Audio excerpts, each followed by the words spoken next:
The moment my wife told me to leave her family's party, I didn't argue. I didn't ask why. I didn't beg her to let me stay. I simply looked at her, nodded once, and walked out. She probably thought I was embarrassed. She thought I would sit in my car for a while, cool down, then come back and apologize. She was wrong. The party was being held at her parents' huge house. Nearly 30 relatives were there, laughing, drinking, and celebrating her father's birthday. I had spent 3 weeks helping organize everything. I paid for the catering deposit.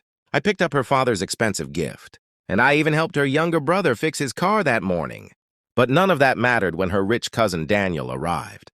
The moment my wife saw him, her entire attitude changed. She smiled differently.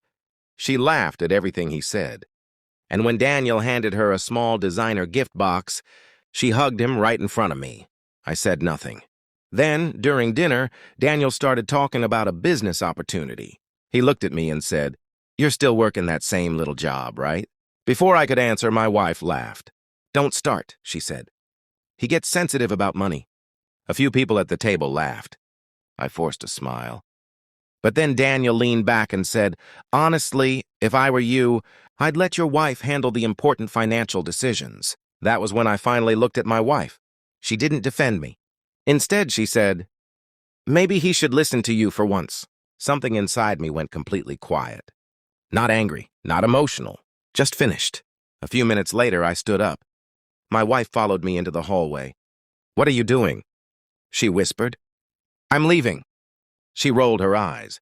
"Oh, please, don't make a scene." "I'm not." Then she grabbed my arm. "You're not going anywhere. My family is here." I looked at her hand, then back at her.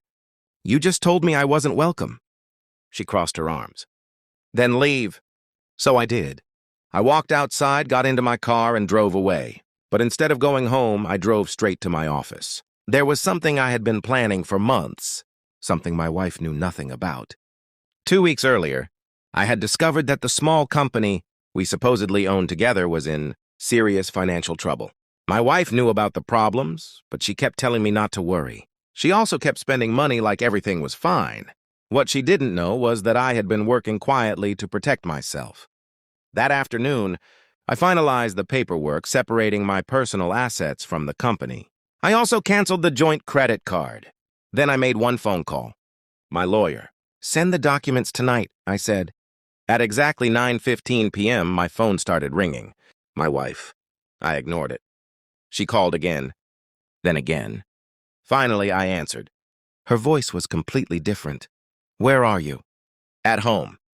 "You're lying." "No, I'm home." There was silence. Then she said, "Why did the bank call me?" I leaned back in my chair. "What did they tell you?" "They said the joint account has been frozen." "It isn't frozen. You just no longer have access to my personal funds." "What?" I heard her breathing change. "You can't do that." "I already did." "But why?" I looked at the clock. It had been exactly 2 hours since I walked out of the party. "Because you made something very clear tonight." "What?" "That you don't respect me." She went silent. Then she whispered, "Are you leaving me?" I didn't answer immediately. "I'm not making that decision tonight," I said. "But I'm making one decision." "What decision?" "You'll never embarrass me in front of your family again." She started crying. But this time I didn't feel guilty. I hung up. The next morning she came home expecting an argument. Instead, she found my suitcase packed. I placed the divorce papers on the table. She stared at them. "You actually did this?" I nodded. She looked at me for several seconds. Then she finally understood. I hadn't left the party because I was weak. I had left because I was done explaining my worth to people who had already decided I had none. And the biggest shock for her wasn't the divorce papers. It was the final line in the agreement. I was no longer willing to finance the life she had spent years using to make me feel small.